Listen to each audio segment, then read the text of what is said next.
All right guys, today we're here at Manchester Lane to test a little theory. So everybody's got kind of that old faithful wedge in the bag.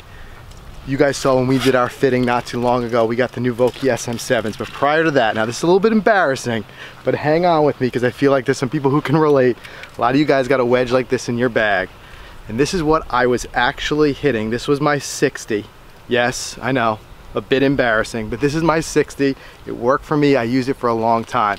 But then I start thinking, am I doing myself a disservice? And that's what we're looking to find out. We're gonna find out if this groove wear causes a significant enough difference where even if it's a club you love to hit, are you starting to work against yourself? Are you swimming against the current? Is it time to upgrade and get some fresh grooves? So we're gonna hit some fresh grooves, we're gonna hit this, and we're gonna see what happens.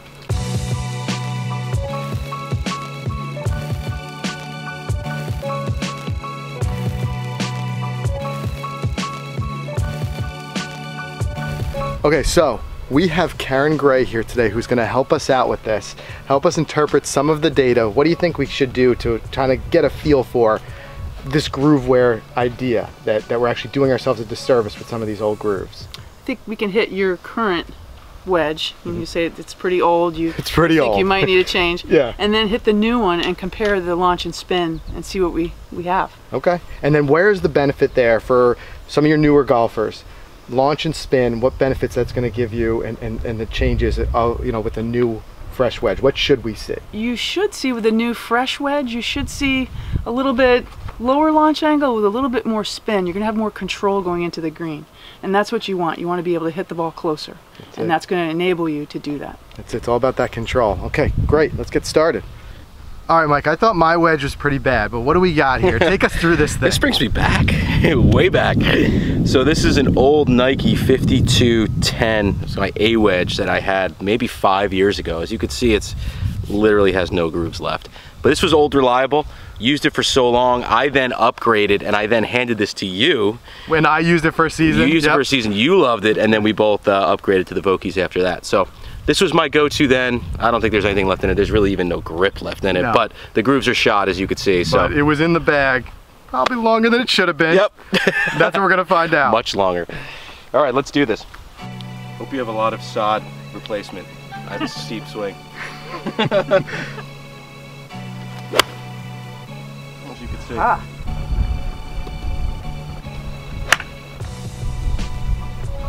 Well, you're hitting that 120, so it's exactly what you said it was your shot. I dig. You did. Literally. You definitely did. Literally. We'll never be allowed back.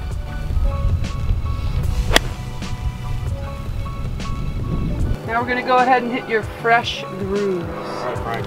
Frank, you want to hand me a freshie or what? Nothing beats some fresh. All right, fresh out of the packaging. Not a single swing.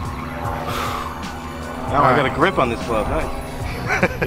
Grips make a difference. Grips make a difference. This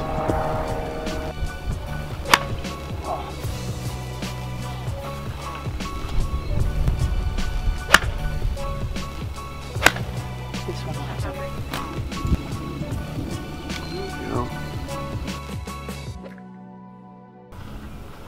Ooh boy. Right. Spin rate.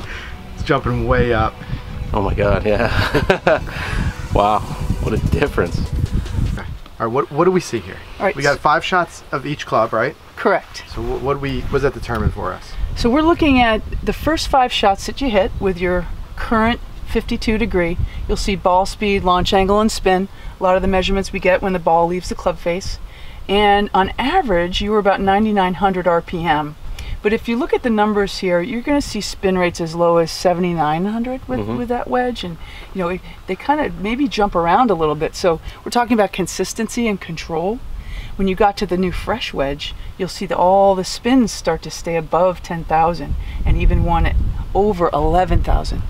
So what that means is you'll have a little bit lower launch, a little bit higher spin rate on this 52. So going into the green, you know what the ball is going to do every time. Sure.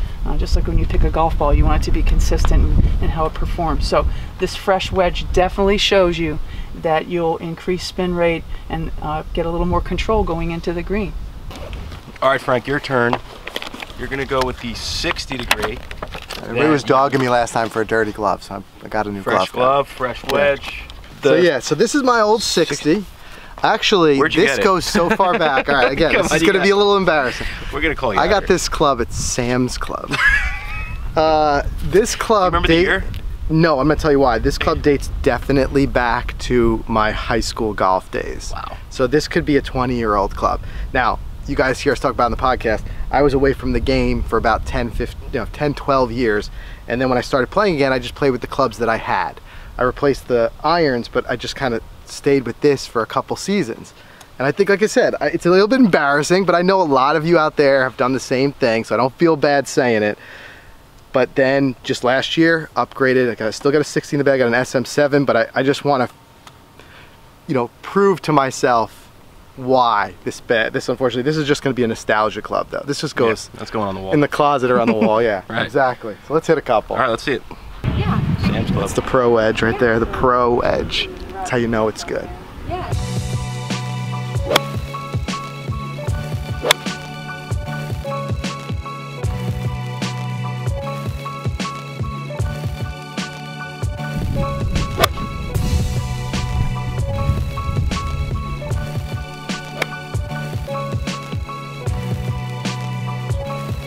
All right, we got our baseline, Mike. You got it, okay. Got our baseline. Let's get some fresh 60. I don't like the face you're making over there. Spin Everything good? absent. Everything look all right? Absent spin. Okay, come on. The spin rate was 0. Ball? Yeah. All right, here she is, 60. Very similar to the 60 I'm gaming right now, except this one is brand new. Just took the packaging off. We got our baseline. Right, What kind of difference we can make.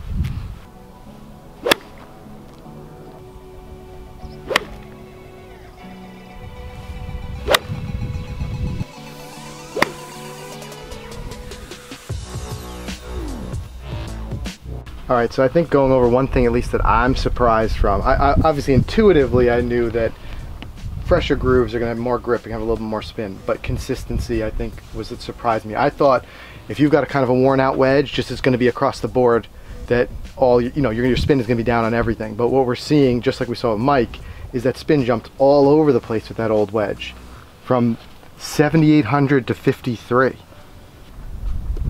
But then at least it seems that the spin numbers on the new 60 are a lot closer. Yeah, they're a lot closer, and you get a little bit more spin with this 60, but the consistency is what you really are looking at. And it's a 70-yard pitch with a higher lofted, your highest lofted wedge. Right. So, to ask you to be within, to spin it within a certain range is difficult. Right. It's going to maybe ride up the face a little bit more on a full shot. But again, when you get closer to the green and you're using it out of the bunker, you're going to see more spin. You're going to see it more consistent And too. that's really where we want it to hold, right, is out of that bunker. Exactly. So I would also imagine anything, now we're doing a completely clean lie here. Right. Anything between that club face and the ball, sand, rough, whatever, is going to only make this more dramatic, right? Correct. Yeah. So you might see a little bit more spin out of the rough with a new fresh groove. And you notice here the launch angle too, on average, just came down a little bit because it's grabbing on a little bit better. Maybe a little bit better window. With your wedge, you hit it immediately just straight up in the air, and then you may lose a little bit of consistency and control in that respect too. So launch and spin definitely more consistent. Yeah, I see it came down about 2 degrees there. Yep. From the launch. Interesting. Yeah. Very interesting. I guess I mean intuitively I felt like I knew that they were going to see less spin, but I didn't expect to see such variation in spin from an older club versus the much less variation. More variation in the older clubs, less variation in the brand new club. So that's the consistency, variation. All right, what do you think, Mike? Eye-opening. Yeah. 100%. There's a certain degree of, like I said, you apply common sense to it, you're going to know that old grooves are not going to perform as well. Right? But I think it was the extra characteristics that surprised me. The inconsistency with older grooves, and again, all the time, I mean, what do we get? Like people DMing us, like, what way can I get more consistent, right? And we've done podcasts on it, and I think equipment plays a huge part in that. And this is why you see, like, on the highest level, PGA Tour pros, they on average replace their wedges 4 times per year, usually around majors, something like that. And there's a reason to it. And everybody says, what are the other things they say? They're like, I want to like spin it like a pro. Spin it like a pro. Right? it's a big part of that starts with having the right equipment. So I understand, and I understand the comfort level that you have with some of these older wedges that are in your bag, but I think that's why I wanted to shed some light on this today, because it shows it's a disservice to a certain extent. Yeah, absolutely right. I mean, the numbers just blew me away. Yeah.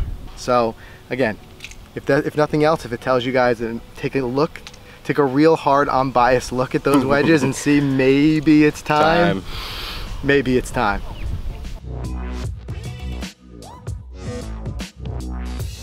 And guys, the other thing too is, even if you don't have, obviously, a facility like this, which we are fortunate and blessed enough to have the chance to come out here today, which can't thank the Titleist team enough for having us out. But another thing you can do for yourself is, it's not hard to find a launch monitor anymore. I mean, you have all types of stores that have them, a lot of indoor hitting facilities, bays, things like that. If nothing else, go there, hit your current wedges and see what your spin numbers are. And then if they've got some demo units or stuff like that that you can try there, compare it yourself. Don't just base it on our test here. Do the test yourself and see. And I'd love to hear it too. If you do that, post it in the comments and let us know what kind of change you saw and exactly what your own experiment yielded. Because like I said, this Trackman and things like this are stuff that we wouldn't have, just a few years ago, wouldn't have had such a wide range of access to. There's that access. So test it yourself, see, let us know.